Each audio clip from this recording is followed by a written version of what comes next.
What's up, everybody? Welcome to another episode of the Cigars and Everything Else podcast. We're in episode 90. My name is Jared. I got Denzel with me. And before we get started, we have number 90 that we need to resolve. What great athlete wore the jersey number 90 that we need to honor this episode too? Are we gonna call them great athletes today? I'll say no. Okay, you know what? My dog, Come on. I'm gonna let you run through it, man. You know, I ain't gonna let you take a dump on my dog. You know what I'm saying? Who? Am I missing somebody? Because I only got two names. I might be missing somebody then. But I will say that to make it to the professional level and to be successful for several years is you're a great athlete. You're a great athlete. Mm-hmm. Average athletes don't make it pro. So in order to be pro, now are you great amongst the pros? Maybe not. So I'll take that back. Hats off to anybody that we shout out who wore a jersey on the pro level.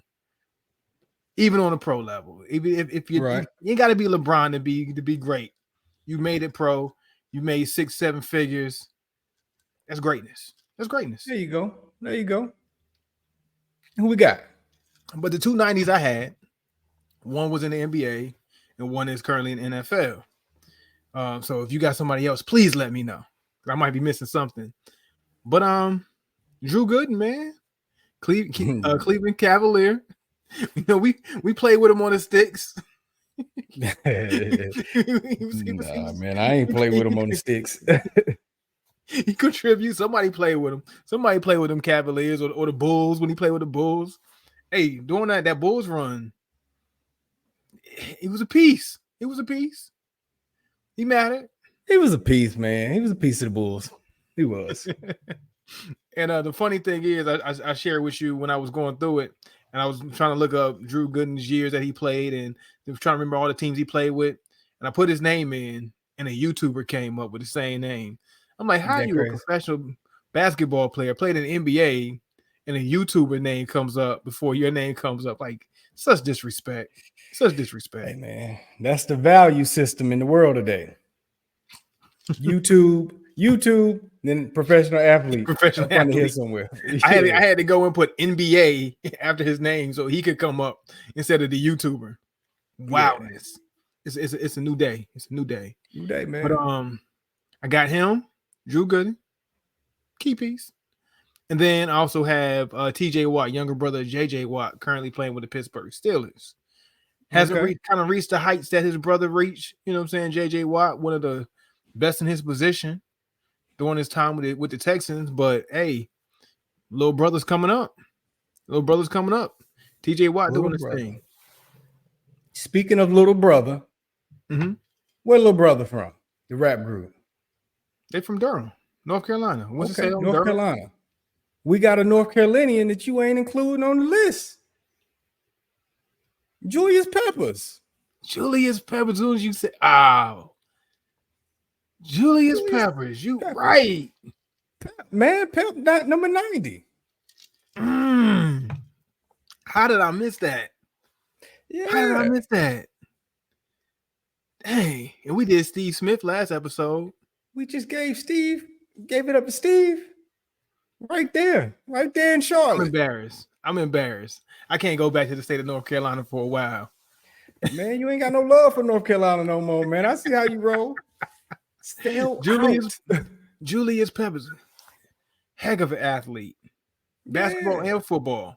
We know he played football, but he could hoop too. He could hoop. Definitely hoop. So, my bad. Julius Peppers, my bad. It's your episode. Hey, Pep, get my vote, man. I don't know about you. Peppers, he get mine. He get mine. As soon as you said that, I'm like, yo, I'm embarrassed to call myself a North Carolinian of sort, a Carolina native. Yeah. It's the Julius Peppers episode. Julius Peppers. Now, let's give it to him. Now that we got that out the way, let's figure out what cigars we have in our lineup and what cigars will represent episode 90. Okay, well, I'm gonna go ahead and get mine out the way. You told me that you were pulling at me today, that you're on the fence. You don't know exactly where you're gonna go. I was gonna be on the fence, however, I told you I was in a Rocky Patel mood earlier Did this you week. say however, comma? Is that what you However, said? comma. Yes, I did. However, comma. Man, speak like he texts. Go for it though. I mean, However, you comma. had me stuck for a moment. I'm like, huh? He said No, it. did he? I was like, did he say comma afterwards? Okay. Yeah. But I was in a Rocky Patel mood. So I hit the cigar spot yesterday, which is a story all by itself. And I picked up a Rocky Patel. I went with the aged barrel. Barrel Rocky Patel. I didn't want to do anything super fancy. I'm like, I wonder how this aged barrel, because I remember you had the aged barrel cigar. I can't remember who it was by, and you said it had that rich oakiness. Cohiba, okay. And I wanted to see if Rocky Patel went down that same path the way you explained it. So I grabbed that one, outside of all the other Rockies that they had. I was like, I like this is right up my alley for where I'm at. Yeah. But anyway, I'm still going through. I had to get more than one cigar, and I run into Ave Maria by AJ Fernandez. Ave Maria. Okay. Yeah. So I don't see these too often, but here we go. We got comes in this little case. Okay. It's Reconquista Ave Maria by AJ Fernandez. Baby, come in the casket. I see it. I like that. Yeah. Casket sharp. Casket sharp. Casket sharp. So this one was priced at about $20. They had a few of them. I went with the higher price one that I seen, and $20 for this stick right there. I don't know if you can see that too well. If it ever comes into I see it. Came into focus for a second, but it like a Russian flag. It looked like a serious. Look like a serious cigar. Like, salute to this. It got my man on there with the shield and cross, and with the you know what I'm saying? Like, it's serious. That emblem vibe. Yeah. Yeah. So I picked this up. I take it to the register. Older gentleman, he's checking me out. He's like, "Ooh, you got my favorite cigar." I'm like, what? Yeah, that was my reaction exactly. This one right here. He said, that's my all-time favorite. And I'm like, all right, well, I'm gonna see what this is about then. It looked like a serious stick.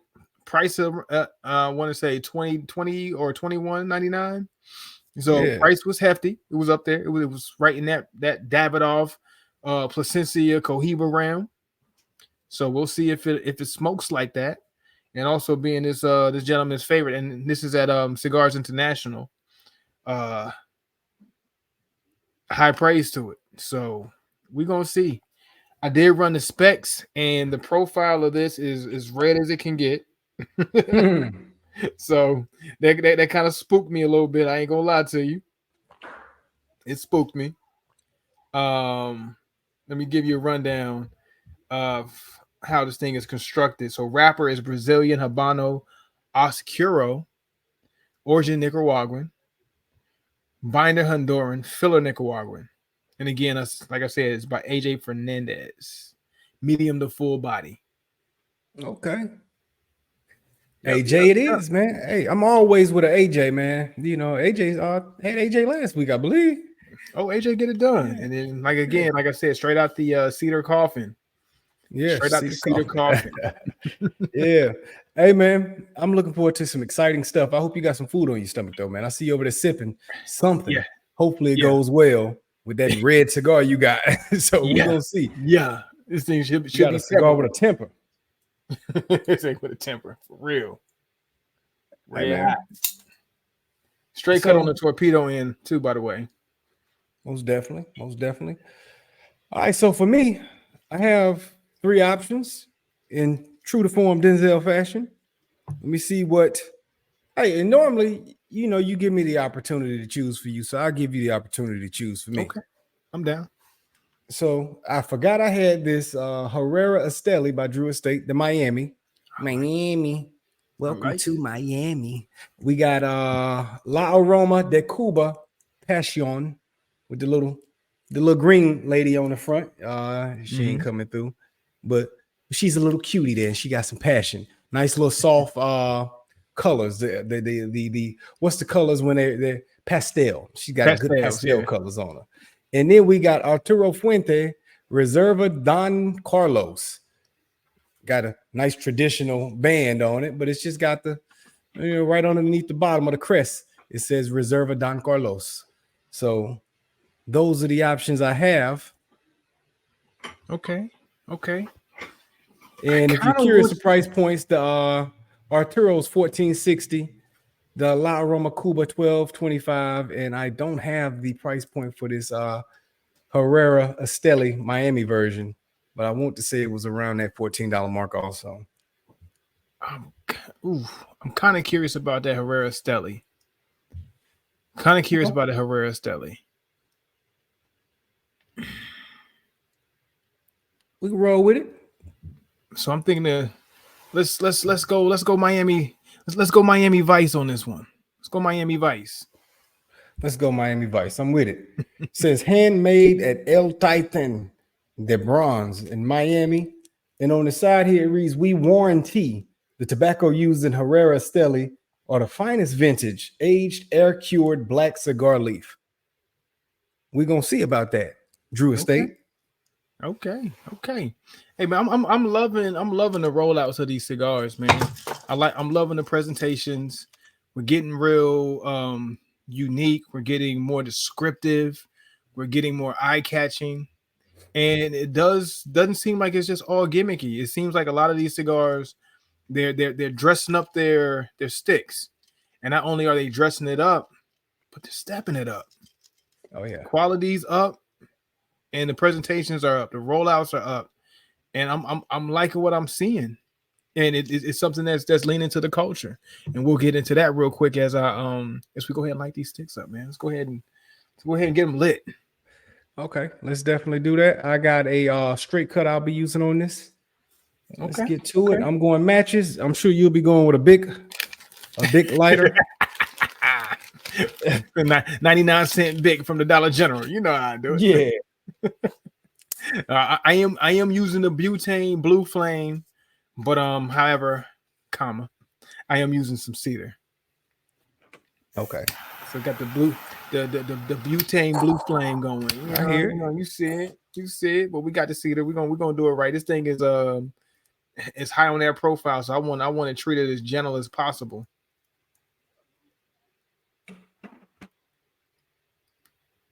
While you get going here, that aroma is up there. Let's see. As soon as I took mine out the cellophane, I smelled it. Now, just good traditional tobacco smell. You know what I mean? But it was like, okay, I'm excited that I like to have that good tobacco smell. Especially with Drew Estate, because I just want to make sure I wasn't gonna get into nothing that felt like it was too cute, and they didn't let me down. So with that being said, I do have my information on the actual cigar. It's a Ecuador Habana wrapper, United States origin. I'm not used to seeing that very often, but United States origin, Sumatra binder, and filler is Dominican and Nicaraguan. I like those blends. Yeah, but of course you see origin because it's done here in Miami, but you just don't see that very often in the origins. You know what I mean? Just yeah. But then you gotta think it's Miami. It's Miami. It makes sense. It's only right.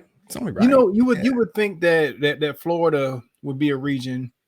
I would think Florida, Texas, even California, maybe would be some of those areas that you would think that there would be high cultivation of tobaccos, man. Mm-hmm. I feel like the maybe not as much California. California gets a little bit more dry. The Carolinas, North Carolina's known for their tobacco.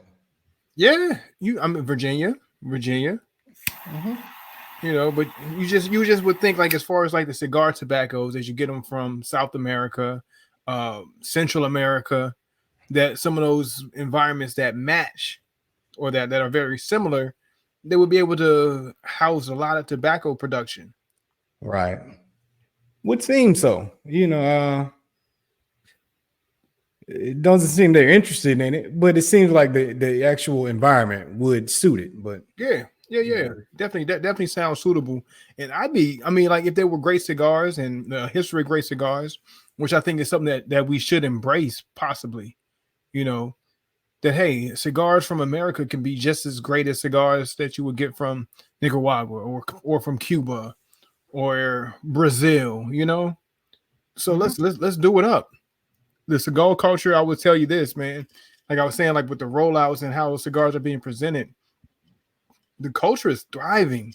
The culture is thriving more than honestly I thought it was. You know, we've been around cigar culture for over well over a decade, you know, a decade and a half, Yeah. and it's more so of me. I don't get out as much, but going out, you know, last night to the cigar spot, Cigars International again, and picking up the cigar and just seeing how the cigar culture was so it was rich. It was rich and thriving. And you Yeah. don't really see it as much because your peers that you run into day to day, you know, they might not be into cigars, but when you're bringing everybody from around from different places and they're all coming together in this central location at the cigar lounge, and you're seeing how rich that, man, all these guys are here to enjoy the very thing that I enjoy, which are these cigars. Right. People from different, like we always saw it's like that one of those great equalizers that bring people together, and you can have somebody from this background and this ethnicity and that background and that ethnicity, and we're bringing them together, and it's just that common ground, that common thing that brings people together, and just to see it yesterday in full motion, you know, very unexpected. You know, you don't really hear about it as much in this area that I'm in, but to see it Right. in full action, like we've been to, you know, fellowship, and we've been to cigar lounges far and wide. I've been to Ybor City, you know, that's tobacco country, right in that area. So you expect it. Yeah. But when I seen it in motion in this unexpected area, which maybe I should have expected. I don't know. But it just felt good, man. It felt good. Like I enjoyed just seeing my fellow brothers and sisters just enjoying a Friday evening, Yeah. everybody puffing up. It's like it just did me good, man. It did me good. It's a reminder that cigar culture runs deep all across the world. You know what I'm saying? Even though it might not be one of the more obvious or popular cultures, it doesn't mean that it's any less prevalent wherever you go. You're gonna find your community there, and it makes me proud to be a part of it. It's proud to be a part of this Yeah. community, man. You can always find your brethren and your sisters somewhere nearby enjoying a good stick. Speaking Yeah, of, let's get like into you the said, first runs deep. early thoughts on this cigar. Mhm. This Drew Estate comes on. It's letting me know I'm gonna have a full body experience of sorts. Okay. Jumps right into it real quick. Immediately, right off the bat, what hits me is chocolate notes and a very citrusy note, like but like the skin of some type of lemon or orange or something like that. That type of zest that you get. You know what I'm saying? A citrusy Oh, zestiness that's that interesting. kicks in right off the bat with some chocolate tones. There is a sweetness that is coming through on a note that I haven't picked up what it is yet, but I don't think the chocolate is where the sweetness comes from. It almost feels like a third mystery note that I'm not sure what it is yet, but that's what's hitting me right off the bat, and it's hitting me real strong. You Okay. know, it's Nice. hitting me like a boxer. Like You know, like a if we can boxer. use that, yeah, if we can use that, Segue. Segue. yeah, Same here. Mine is definitely throwing some punches, and I'm taking them. Man, this thing is bold, very bold. A sense of mocha with that earthy cedar notes all kind of balled up together, Mhm. and a whole lot of spice. This cigar is so far. You ever had a cigar? You know when they say cigars give you buzzes, right? Not a lot of cigars give me a buzz. Right, This is right, a right. cigar that's It's one of those though. potentially it's leading down that way to where Yeah, it's a buzzy cigar. I ain't So had a yeah, cigar man, buzz in a while, man. So yeah, that's a good stick then, I it's guess, it's man. it's it's I ain't it's, mad at it. it's doing that. I ain't mad at it either. I'm ready to take this ride. So hey, look, man, you mentioned that it's throwing punches, like you know what I'm saying, hitting you like a boxer would. So this weekend, you know, as we are filming this episode, there's a fight to be had. There is a boxing match to be had. Ryan Garcia, Devin Haney, they're about to go at it. And I'm pretty sure that you've seen all the hype leading up to the press conferences, the weigh-ins, the commentary. and it's been interesting. Yeah. It's been interesting. And the boxing enthusiast that you are, that I know you to be, I know you got something to talk to me about. Yeah, man. Ryan's out here. He cutting up, man. He's cutting up. He is really showing his behind in a way that people haven't seen from him before. So it's out of character in a sense to most people. They would take it as that. His big fight was against Gervonta Tank Davis, a few months back. We didn't see that type of behavior in the build up to that, and now we see in this Devin Haney fight, we see that, he's a little out of character. Has people wondering, is this something that is a tactic, or is this something that's, is he nervous? Is he having a mental breakdown? Is this the last hurrah for him? Last big fight? You know what I'm saying? Yeah. Last big purse. For those who don't know, the last fight he had, Tank got the best of him. He definitely got the better of him and put him on a knee. Yeah. Ended in a knockout. It ended in a knockout. Now, with that being said, there's okay. So, and there's context to that. Ryan apparently had a broken rib during that, and that's why the body shot put him down. The head shot he got up from, he took that shot right there on the rib where it was broke, didn't have nothing left in him. But perception becomes reality for people. So at this point, he's looking a little bit like a quitter. He's looking like his last big fight, he was out of it. So perception is going to now become your back's against the wall. Yeah. For those who may not know, Devin and Ryan have a lot of history with one another. They fought 6 times in the amateurs. They split 3-3. So these guys know each other very well, and they compete against each other. I believe they were friends at one point, right? They were friends. They've been pretty friendly all the way up until the fight broke out, until the fight got signed anyway. You know what I'm saying? And now it's just like all bets are off. So kind of makes you wonder, maybe this is building the fight. You know what I'm saying? Maybe this is all just attention, get some pay-per-view sales. Ryan liked that check he got with Tank. He said, I got to duplicate that. Maybe, you know what I'm saying? He didn't have to promote as much with Tank. Tank's a bigger name, and then now he's got Devin. Ticket sales weren't doing as well. Let's do something. Let's get some spice going. Maybe. Yeah.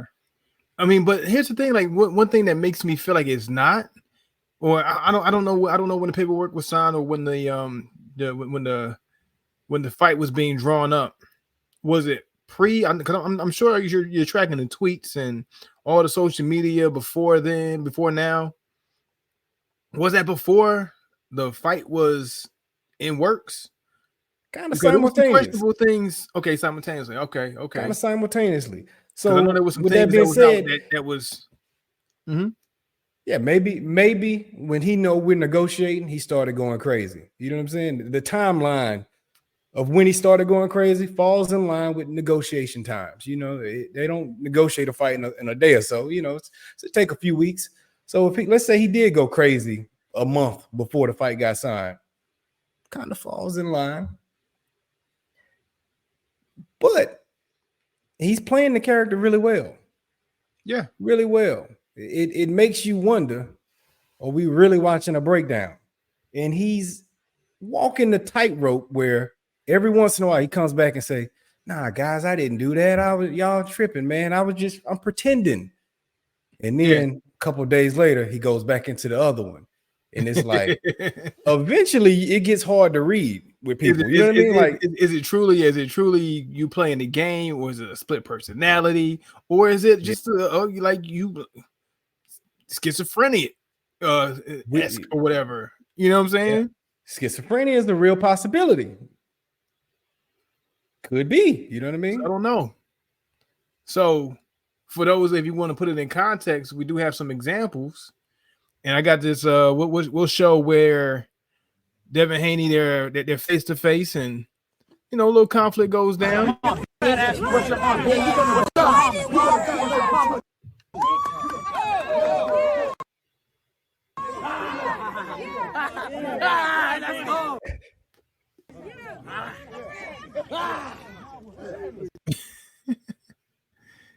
The face of a madman. Face of a madman.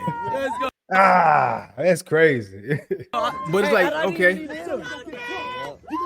you can tell that, okay, I got the reaction out of him that I wanted, but let me keep going. Let me keep pushing this narrative. But I got the reaction that I wanted. Now, let me ask you this. I'm giving the perspective of somebody that's following it, but you can get a perspective of a fighter. What would be your take on what you just watched between that? What do you think as a fighter? Do you think who got in whose head in that situation? I ate that, bitch. Yeah, bitch. I ate that. I ate that. Fuck you. All right, so coming from my perspective of a fighter, right? Because anytime I used to get into a fight, or not get into a fight, but I'm teeing up for a match, and I usually keep a calm demeanor, quiet, calm demeanor, and then I get on the mat. And my position was to kind of psych my opponent out. I'm snarling, look like, hey, look, I'm about this business. So yeah, I'm trying to get in your head as far as how you see me present myself. Oh, where did this come from? Who let the lion out the cage? Type of approach. And like, hold up, I wasn't prepared for this. I thought it was gonna be this, but now I'm seeing the lion out the cage type of approach. So are we getting that from Ryan? Or is it just I don't know, because my thing is, like, I wouldn't turn it on until the fight happened, right? Which I get. This is boxing. This is larger dollars on the line. This is, saying bigger than just the art of boxing. This is really trying to sell a fight, then also really trying to get under your opponent's skin, try to get that reaction out of them as you're building up to it. So okay, and then you have more face-to-face time with who you're going to match up with. In mine, it wouldn't be. I wouldn't know who I'm fighting until, moments before. Day of, moments before, as we're progressing through who won, who tournaments the next. And stuff. Yeah. So I don't know. So it's like, okay, in the time, I'm not walking around acting crazy. Like, look, y'all don't want to fight that guy. Look, he's acting crazy until we're face to face. We're ready to rock and roll. Okay, so this is what he's doing masterfully. If this is all an act, he's doing it different levels of. He's being hard to read on multiple levels. So sometimes he plays tough guy, other times he plays crazy guy, other times he plays normal guy.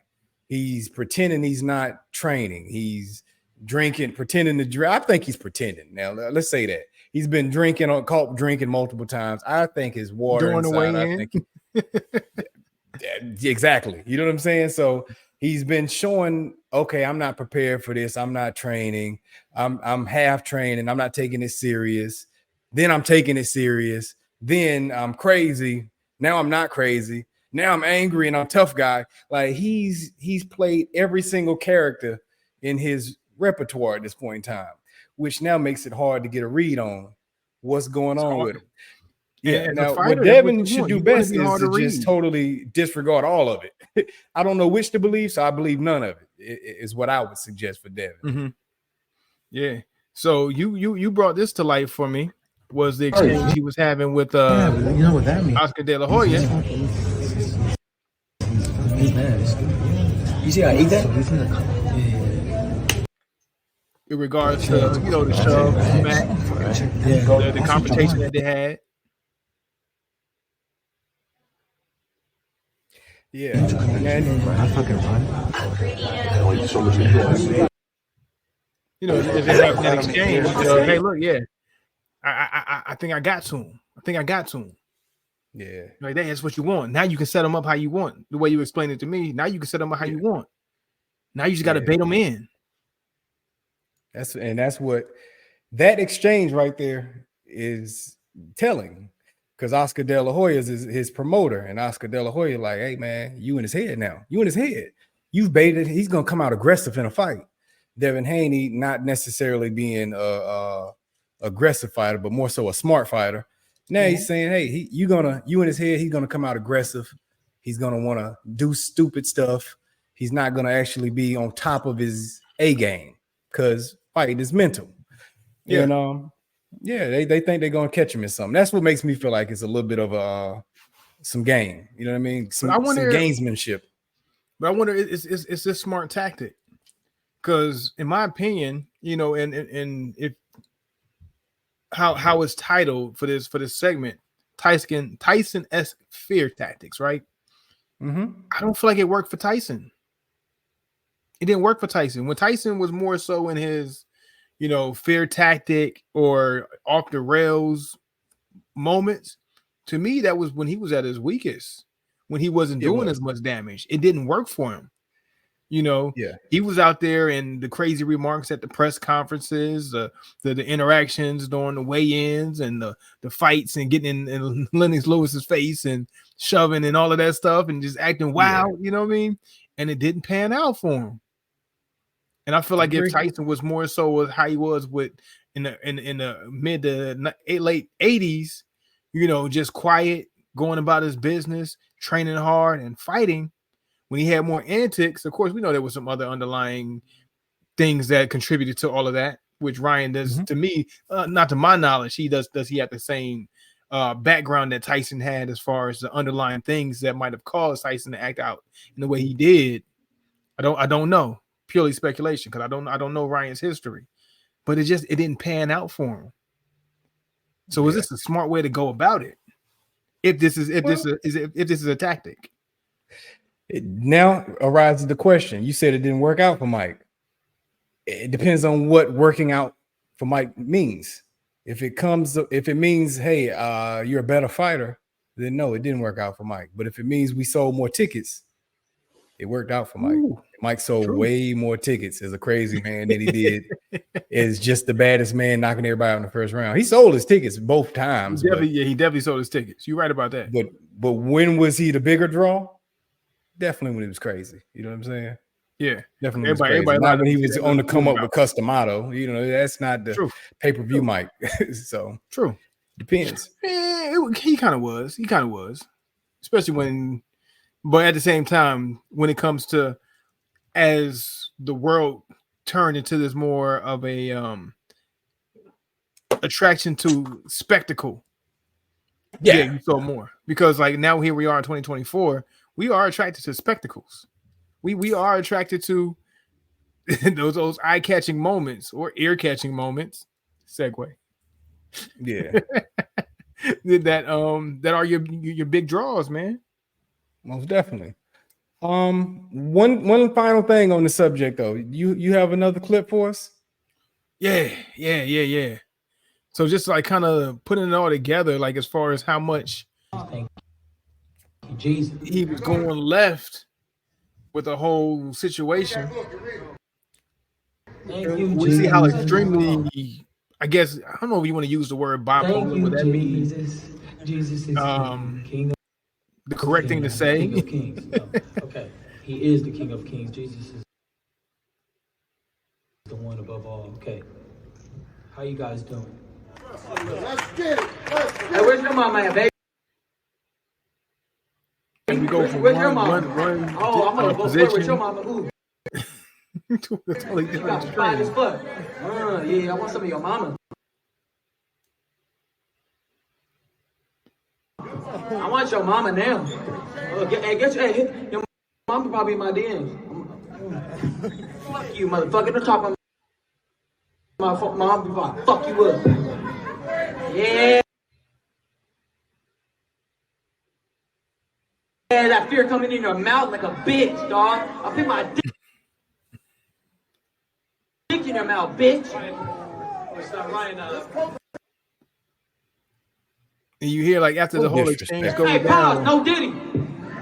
Pause, no Diddy. Big facts. No Diddy. But Right about that. Devin Haney sees all this like, man, it's not normal. This ain't normal. Something ain't right. They Months and wondered, is he ready for this moment? What would you say to people? So They had their weigh-in yesterday, and Ryan, this is Ryan is playing mental games, bro. He came in over 3 pounds over the weight Yeah, he limit. did. After they had a and bet, he said he did weight. it. His father told him don't take that bet. They already knew he was coming in overweight.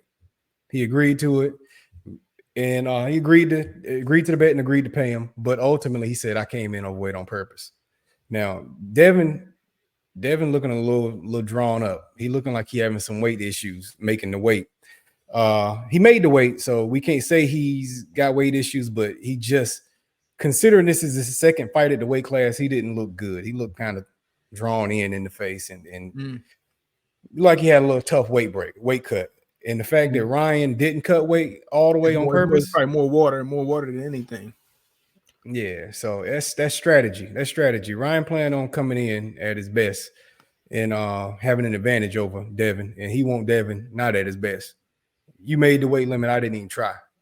And I'm going to rehydrate easier than you when it's time to rehydrate. Yeah. Because I didn't take as much off. So I wouldn't expect Devin to be at his strongest, and Ryan might be wanting to take his punches. You know what I'm saying? Like, yeah. It's interesting, man. I think it's all strategy. We'll see if it worked. By the time you all get this episode, y'all will tell. Y'all will see if anything we said was right or wrong. Yeah. We'll have the result tonight. Mm-hmm. Well, tonight, not tonight when you hear this, but we will have the result by the time you hear this, and we'll know what's going on. What? Hey, did it work out for Ryan, or did it work against his favor? I think Devin got him. Did Devin take the bait? And did it diminish him in any way? We'll see it. I'm interested. I'm gonna be front and center. I'm gonna be watching. I'm gonna have my drink and my two-step. and I'm gonna be watching the fight. We'll see what happens, man. This is definitely interesting. It's definitely a draw. I'm definitely intrigued. It caught my attention and pulled me in. And I'm like I said, I'm front and center to see what's gonna happen. I'm ready for it. Hopefully we get a good fight, a good battle. You know what I mean? Yeah, a good battle. A good battle between two titans. Hey, before we move on to the next subject, let me just say, man, this Ave Maria. Hey, you can see what he saw that make him say that's his favorite. I can see what this gentleman saw. Okay, it's buzzy, but it's nice. We'll get to that in the final review. Cool. So this is part 3. We 3 episodes deep, and we can't let it go just yet. We can't let it go. Because it felt like it was time to let it go. When we record on Saturdays. Saturday when we recorded last week's episode, it felt like it was done over. with it. It was over. Done with it. After the first episode. After the second episode. Whatever. I made the comment at one point in last week's episode. Hey, I'm sure Drake's gonna respond, but we probably gonna have to wait on it. Yeah. And was it later that night he responded? We recorded it that afternoon, and a few hours later, the response dropped. It was response, and there were other artists pulled into it, and they responded, and things got in the same day. All in the same day. As soon as we got off air and recording, you pick up your phone, I pick up my phone, and we just saying what in the world happened between us starting this episode, recording, sitting down, and finishing. That things just went in a way that we didn't think it was going to happen, that we did not predict, especially based on the conversations. We didn't predict it. We didn't see this happen. So here we are at part 3 of this saga, as you called it earlier. It's a saga now. You know what I mean? The saga continues. And the saga continues, and it's just getting deeper and deeper and deeper. And it's getting more intriguing and more interesting. It is now. It is. I didn't want to talk about it, but it is finally intriguing. Me neither. But it's like you have to, because our first approach in the first episode was, man, this ain't rat beef, and and it's technically not the same as it was before, but it's a draw to it, just like we talked about with the boxing and just seeing the antics. It's a draw to it now, more so than beefs of the past. So in that same sense, it still ain't the same, but now it's definitely it's catching my attention. It's intriguing, and it's been fun to watch as of recent. Yeah, man. So our take on it was obviously when it all started, Kendrick came out, did his jabs, had the world on fire with it. I felt a little slightly underwhelmed by it, but you know, it was like I understood some of the hype, but I just thought it was a little hype. You know what I mean? Like then Cole responds, and then Cole apologizes. Disappointing. And we do an episode on Cole apologizing because he apologized, you know, the day before we recorded. So that was the topic. We put that out, and before you know it, that daggone Drake comes and he drops his stuff that he had in the stash.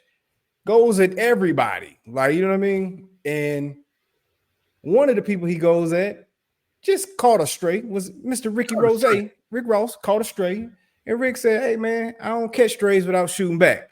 So he responded immediately. Within 2 hours, his record comes out. He done recorded it, mixed it, mastered it, and dropped it in 2 hours. Yeah, quick. And the beef goes in that direction for a while. It goes there. It goes between Rick Ross and Drake for a while, and they go back and forth. It spills on the internet, and it's become this mean thing. And they going at each other in their stories, and it's interesting. It's intriguing. Then last night Drake says, "Hey man, I'm done with you, Ross, because it ain't really about you. Had fun. Let's get back focused on the man of the hour." And he drops a AI diss record featuring Tupac and Snoop and Drake, all three of them, directly focused back on Kendrick. And you can obviously tell this is Drake rapping for Kendrick. Yeah. I mean, rapping Snoop and Pac, because it's Tupac with Drake's delivery. Yeah. So obviously Drake did the raps and they just converted the voiceover for him, you know, into them guys. Yeah. And this is what Drake wins. He's witty. So he's now made Tupac and Snoop pretty much plead to Kendrick, come outside and put out a record. All the while, he took two West Coast legends. He took two West Coast legends, two of Kendrick's favorites, and put them on Kendrick. Hey man, you got to come outside and respond, man. Like, hey, what's going on? Taylor made. You waiting on Taylor Swift? What's going on? Hey, little buddy. They said Machiavelli was alive and he was 5'5". It's got to be you. Come on out. Like they just. It's Snoop, like, I know you ain't never been in a fight, you ain't never did nothing, but you know you got to be able to get your hands dirty, nephew. Like he just insulting them while begging them to come out. Like, and then Drake comes and Drake is like, please come out and get your hands dirty. We've been waiting. Everybody confused, man. What's going on, man? You know, it seemed like you lost your energy. What happened? Drake want to fight, bro. Not a fist fight, but he ready for a battle. He got some stuff in the stash. He wants to get in the booth and he wants to do what he's doing. And I don't blame him. I was listening to I can't remember who was making this commentary, but it's coming somewhere in line to what we were talking about. I can't remember what was last episode, the episode before. But Drake, if he comes out the victor, he might be the best battle rapper of the now of the last 10, 15 years. Because he's had some battles. Pusha T. He caught a nasty one. Muhammad Ali didn't win all his fights. Muhammad Ali took some nasty L's, right? He got some L's on his record, but he's still Ali. He's still Muhammad Ali. So Drake's diss record against Pusha T was nasty though. It was still nasty. Some people would say Pusha T won just because he did win, but it was due to the shock value and the no response afterwards. Yeah. So, but at the same time, he still held his own. He didn't put him under the table with that. You know what I'm saying? He did not. He did not put him in the ground with that. You know, he held his own. Was what some people would say of their time back to back as one of the greatest diss records of probably of their time. Yeah, back to back was huge. Against what some people said, nah, this is gonna be a wash. This is what Meek does. Meek is a battle rapper. You're gonna lose, Drake. Don't take this one. Yeah. And he did. And he was the victor.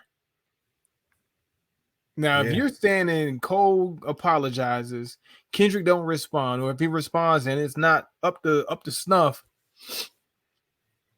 what can we say about Drake? What can we say about Drake? It's gonna be hard to say anything bad about him, man. At that point, and this is the irony of it. It's almost like Drake took that L against Pusha T and was like, "Nah, I learned from it, never again." And now he's just come out. It's like he came out with the intention, jailhouse rules. You find the biggest, toughest dude, and you whoop they behind to show you ain't want to be played with. It's almost like he's treating Kendrick as such. He's like, this is the guy y'all say is the top dude. This the dude. This the boogeyman.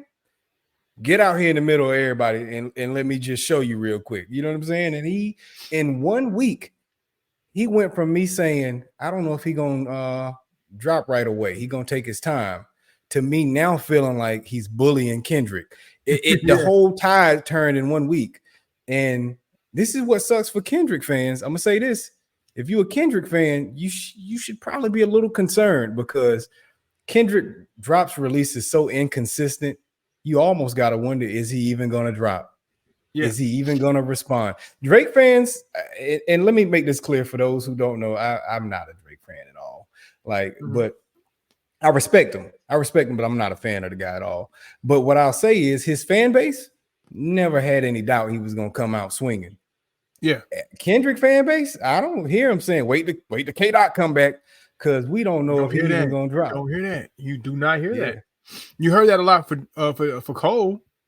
Yeah, you heard it. Wait till Cole come. Okay. You heard it from Cole fan base, but I ain't hearing it from Kendrick. He might be done. Quiet.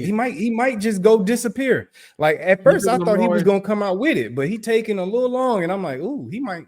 Yeah, he might be calling himself just gonna fade to the black and move on. Like K-Dot is quiet, radio silent. His fan base is radio silent. They not silent. His fan base is coming out throwing dirt all over Drake disses, calling it mid and everything else, but they ain't coming out like okay, maybe from your angle, from what you're seeing. I'm not seeing it yet. I have not seen K-Dot fans really champion behind K-Dot just yet. I feel like they're waiting, and then they're from what I've been seeing. So yeah, I haven't seen a lot, not as much as compared to the other ones. Even Ross's fan base. Yeah, you know what I'm saying? They behind him. Cole fan base was behind him. Drake fans, they're enormous and enormously behind him. I don't see the same level. Like you might see it, but I don't see the same level of championing their guy as much. No, I don't see him championing them. That's why I say they ain't nobody sitting around talking about wait till Kendrick come. But yeah. I see people insulting the Drake disses. Oh, that won't nothing. That was weak. That was me. That's the only ammunition they got. That's all they got, bro. That's all they got. That's all they're gonna have, because when you can't trust your guys gonna drop. Like, which is sad. When it was polarizing with Jay-Z and Nas, we had the commentary from the fans and the responses from the artists. Yeah. It matched. Yeah. You know what I'm saying? It's scary. It's scary for K-Dot fans right now. They should be scared. They should be scared. And they should be scared because this guy's got something. He's got more ammunition. Yeah. You don't beg for a fight and you ain't prepared for it. And he's not only that, he's doing the rabbit from 8 Mile. He's already letting it be known. When he did the Tupac AI thing, he said, man, talk about he like young girls. I heard that's true from Joe Budden podcasts and stuff. Like he's already saying, he's telling you what to say. He's already calling out the things he think you're going to say. Oh, you're going to have a quadruple entendre and all this and that. Like he's already setting the table to say, this is what he going to do. Which now it makes that counter so much easier. Yeah. And it takes away his counter. I'm already taking your punch away. I see the shot coming. Like taking steam off you easily. Taking steam off. He rolling his punches already before the punches get thrown, man. Like hey man, Kendrick. The longer you wait, the harder your response got to be. It's got to be Ether. We waited for Ether, and Ether. Nas made us wait for Ether. He did make us wait. He made us wait for Ether, and Ether delivered. It delivered. I don't know, man. I don't know. Like I had more faith in Kendrick, and I'm losing it. I'm losing it. I'm gonna be honest with you. But here's the thing. Maybe he's in bed with Dre, right? Dre is somebody who takes his time. Maybe Dre is cooking up the right beat for him, coaching him in the right direction, because Dre has had his beefs and he's had his responses. You know what I'm saying? Came at Eazy-E and did his thing. So maybe he's taking direction from Dr. Dre. And Dre like, take your time. We're gonna do this. That would be nice, bro. I think you throwing him too big of a life jacket, though. I don't think I don't think Dre gonna get involved, man. I think he on his own. I think he on his own, and I think Drake in his that Taylor made is hinting at what it is. Yeah, well, see, you ain't gonna be able to release until you get permission to release. And that's what's really got him dragging his feet. They got me right there, but that one got me. But but here's the thing: 2 episodes straight, we got it wrong. I hope I got it wrong. I hope we wrong. Kendrick, you got until Monday morning to drop. No. You got for the next hour. When we can wrap this episode? Yeah. I need to pick up my phone and see something. That's my expectation now. It's happened 2 weeks in a row. I'm looking to be entertained, K-Dot. You got till Saturday evening before the Garcia fight, Haney fight. Yeah. Right. Leave me into the Haney fight with some hype. Let's go, K-Dot. Exactly. Please. That's what I'm talking about. Hey, you know what's crazy about it is I'm glad we talking about Kendrick and Drake. We kind of moved on past Rick Ross, and I'm glad that Drake, what he did was he refocused attention back on Kendrick, because that's what I want. I was Rick Ross is my guy, but I was happy to see Drake say, all right, I ain't forgot about you, Kendrick. Come to the front of the line. You know what I mean? And because ultimately that's the battle I want. Like, I want to see the two guys in their prime that's supposed to be the guys of their era lock up. I want to see them lock up. You know, it was cool with Ross, but I never wanted to see Ross in that. Yeah, that was a good in between. You know what I'm saying? Keep me entertained in between. Yeah. You know, so nice halftime show. I appreciate the halftime show. Yeah. But he didn't lose focus on what we all want to see. We want to see the big dogs lock up. No disrespect to Ross. I want to see the big dogs of the 10s. You know what I'm saying? Lock up and see where it goes. Yeah. And because honestly, the Rick Ross, his era and his age, those are your little bros. Those are little bros. Yeah. So, Ross, we like you. Go ahead, sit on the sideline now. Nice halftime show. This ain't your fight. This ain't your fight. Let's go. Yeah. You did good, but I don't want to hear no more of it. Don't get back involved. You know what I'm saying? Like, leave Drake alone so he can stay focused on who we actually here for. You know, that's the actual main event, you know. So, and before we push on to this, another halftime show. What you got? The next halftime show. But you got it. Go for it. Yeah, the other halftime show that we dealing with right now. CB, Chris Brown and Quavo. It's Why fun Chris to Brown watch. do that boy like that? Did that boy like, why? You put that man in the garbage disposal. I don't think he coming back. Nah, ain't nobody reaching their hand in that garbage disposal to pull him out. I don't think he rap good enough to. And that's messed up. Because Chris Brown a singer. And I don't think he rap good enough to do nothing with Chris. Quavo the rapper. And Quavo the rapper. But nah, he ain't got it. So Quavo, stay out that beef. If you want to beef with Chris Brown, do it on the basketball court, maybe. Y'all go play a one-on-one. That's the most fair. For charity. Do a one-on-one basketball game for charity. And hopefully you get more buckets. That's the only way you're gonna beat Chris Brown. You ain't gonna beat him on the microphone. You're not gonna beat him in the studio. It's not gonna happen. No, that man can sing this you, and it's over for you. He can sing this you, and you ain't gonna survive it. And I don't know if he got hands for Chris either, to be honest with you. I mean, I don't know what Quavo hands look like, but Chris is one athletic bastard. Like I wouldn't want to tussle with that Joker. I bet he's full of energy. But I say, he ain't losing no energy. He ain't losing steam. You might get some shots off on him, but he's just gonna keep coming. He's gonna keep going. I don't think you want to fight with him either. So yeah, man. Yeah, I didn't see that one coming. That was a nice surprise, man. Quavo and Chris Brown, man. And man, Chris Brown might have the hardest diss right behind Cat Williams of 2024. I don't know. We'll see. Hey, 2024 it's been a real year for entertainment. Man, comedians, rappers, singers. This has been entertaining. This has been entertaining. It's only April of 2024. And have you not been entertained? What is going on in the entertainment world, bro? Like, it is a civil war going on in the music industry right now.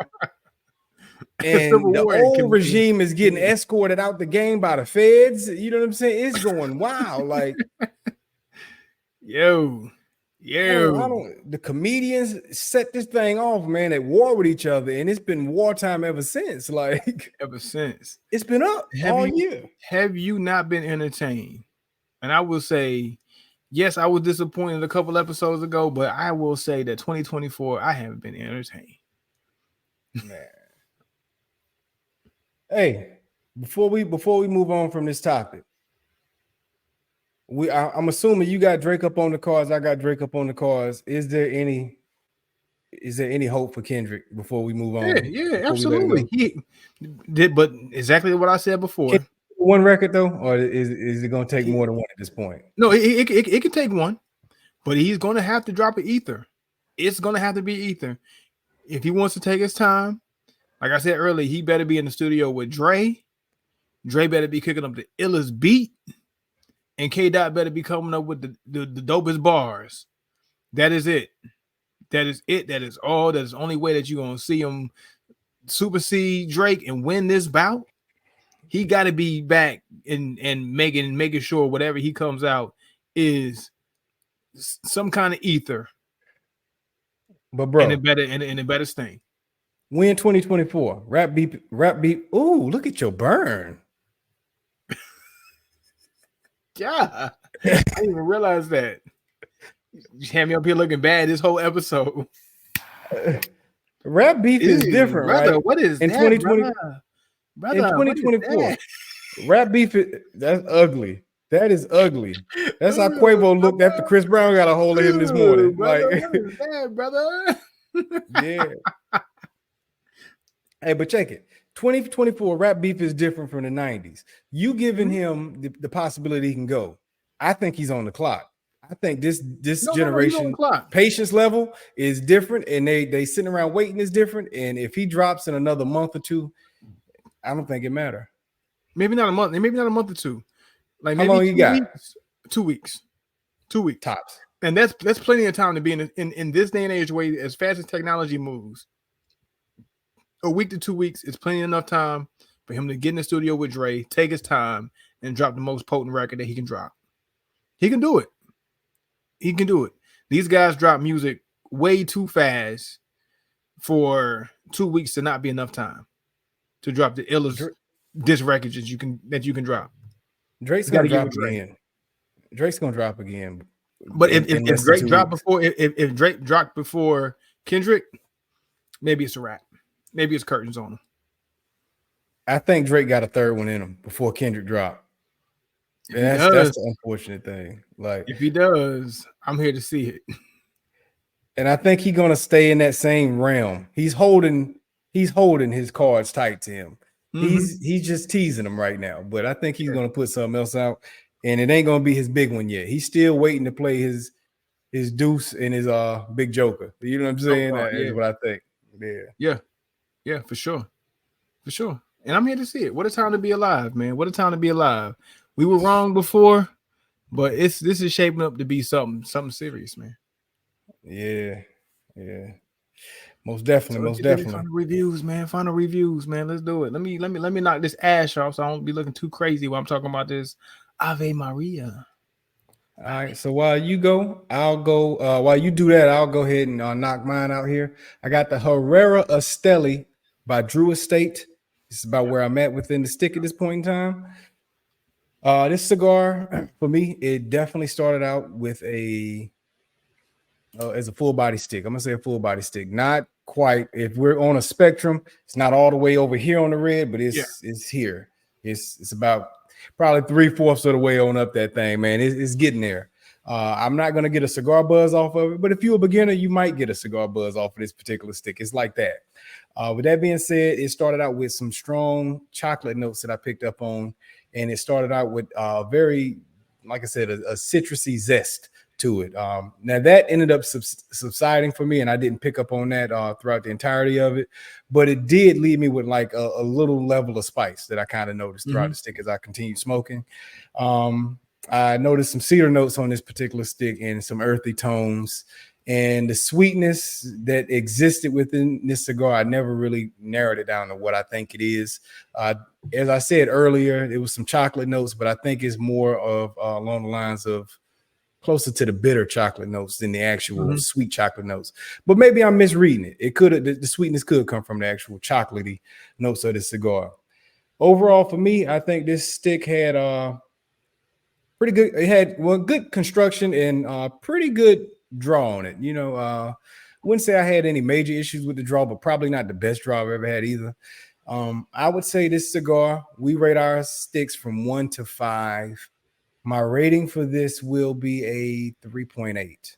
Okay. But a 3.8 that I really enjoyed, and I would smoke this again. So don't let that show anything negative against this cigar. I didn't get super far into it. I got into the aficionado range on this cigar. So with that being said, I feel like this cigar has room to grow. I'm pretty sure it will develop and improve, and I'll probably like it a lot more as we near the final third and cross over the second half and go into the final third. Probably will have room to become a 4, but for now, where I'm at, 3.8 is my final score. Awesome. Love to hear that. Herrera Esteli, I respect Herrera Esteli. I see them a lot. I've smoked a few of them, not to a great deal, but I've smoked a few of them and have definitely enjoyed the ones I have smoked. So I'm glad to hear that from Herrera Esteli, especially that Miami, man. United States grown or culture tobacco. I'll take a 3.8. I like it. It feels like Miami a little bit, though. It feels like Miami a little bit. You know what I'm saying? Do it feel like Biscayne Bay on the beach with this? Do it feel like Ocean Drive? Drive? I could stand on my balcony with this, and this would automatically put it at a 4. If I was just on the balcony overlooking the bay, you know what I'm saying? It would be a 4. Yeah. But considering I'm on set and I'm not there, you know, maybe a 4. You know what I'm saying? It didn't quite push you there though, but it didn't put me there. But I could in Miami. I could see it. You know what I'm saying? Maybe the citrus zest is what gives it that little Miami feel. You know what I'm saying? But I feel a little Miami on it. There you go. Good name. I like it. Hey, so man, Ave Maria, though. How you spell that? You ain't being fancy, are you? Is it Ave, like short for Avenue, or are you calling it Ave? What is it? I say Ave because it sounds like it's supposed to be Ave, but it is spelled AVE, Ave Maria. So I'm thinking Ave Maria. Okay, sound good. You had me. You know what I'm saying? I just thought about it. You might be fancying it up a little bit, you know. You gotta keep it classy. But hey, look, man. So the cedar coffin. I like this whole cedar coffin thing. This is the second one I've had in the cedar coffin. I believe it was the Unstolen Valor that I had that came in the coffin. So let's normalize this. Let's normalize this. One, because it travels well. If you don't have a case, it travels well. You got your cigar in the coffin. Hey, let me pull out my cigar, and then it's an eye catcher. If you're in a crowd of cigar smokers or non-cigar smokers, and you pull this out, and you pull out a bad boy out of one of these, you're gonna get some attention. They're gonna look at you like, what you got? So nice touch.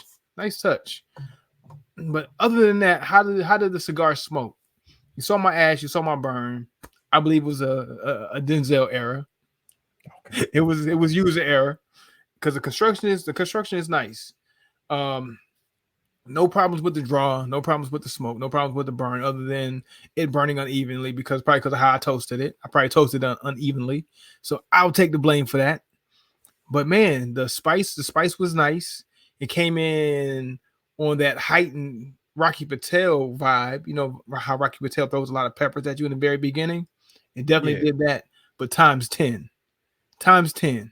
enough to give you a nice little buzz going into the cigar. Like I said earlier, this cigar is one of those buzz type of cigars that will give you a buzz, even if you're not a novice smoker. You more seasoned cigars enthusiasts, if you want a buzz, Ave Maria gonna give it to you.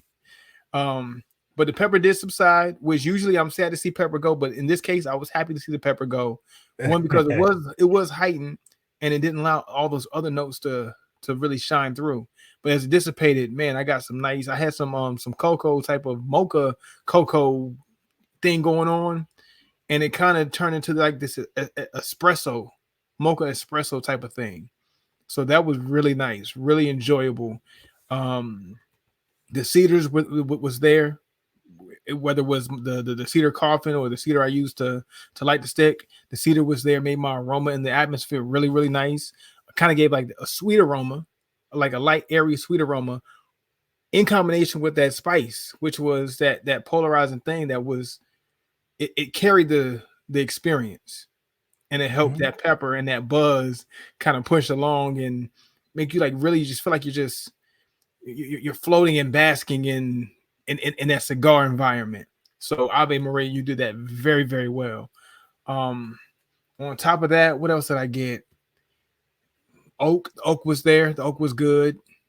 Those natural tobacco flavors were strong. So I did have a full body smoke, and it kind of dissipated. It's more like a medium body smoke now, as I'm here finishing up that first third. I think I'm getting to my second third now. Yeah, I'm getting to my second third, and it's kind of pulled back into a medium body smoke, which is good. You kind of want your cigars to kind of relax a little bit and start giving you that nice ride. So my roller coaster ride that we like to enjoy. Take me on a ride, take me on a journey. This is definitely a journey of a stick. Ave Maria, giving it a rating out of 5, a real review, and breaking it all the way down and paying attention to what we really enjoy about a cigar. This cigar was fantastic. Definitely, I can see why it was that gentleman's favorite. Might not be my favorite, but I can see why it was that gentleman's favorite. It can definitely be somebody's top cigar of all time for them. But with that said, based on my real review, for me and my palate, I'm gonna give it a 4.2. 4.2. Okay. Solid 4.2. I thought you was about to say 4.4. It could very well get to a 4.4. Depending on how the rest of this goes, it can definitely be upgraded to a 4.4. I can see it going in a direction that's gonna tail up. Kind of like my Camacho did. The Camacho I smoked last week, I finished it off earlier this week, and it finished off fantastic too. Honestly, I would probably give it a 4.5. I think I gave it a 4.4 last time, and based on the finish, I would upgrade it to a 4.5. So this definitely can go in a higher direction. I see it going up more than I see it going down. So 4.2 right now, where I'm at my stick, very enjoyable. You got to be ready for it. You got to have the palate for it. You got to have the demeanor for it to sit and let the cigar do what it's supposed to do. Because if you get spooked by that first few puffs, you might not get to the good parts. So you got to embrace that pepper and learn to enjoy that pepper like we have, and then enjoy the ride. Ave Maria. There you go. Shout out to AJ Fernandez. Always. Hey, this was episode 90, the Julius Pepper episode. Hey, and while we at it, man, forget it, man. Honorable mention. It's the Drake episode. The way he putting it down on you boys out here, man. We up out of here though, man. Keep your cigars up high. Go ahead and get a jersey number 90 for Toronto, Drake. This is you. Yeah, you might as well, man. It's all you, man. Sir, cigars up. Yeah.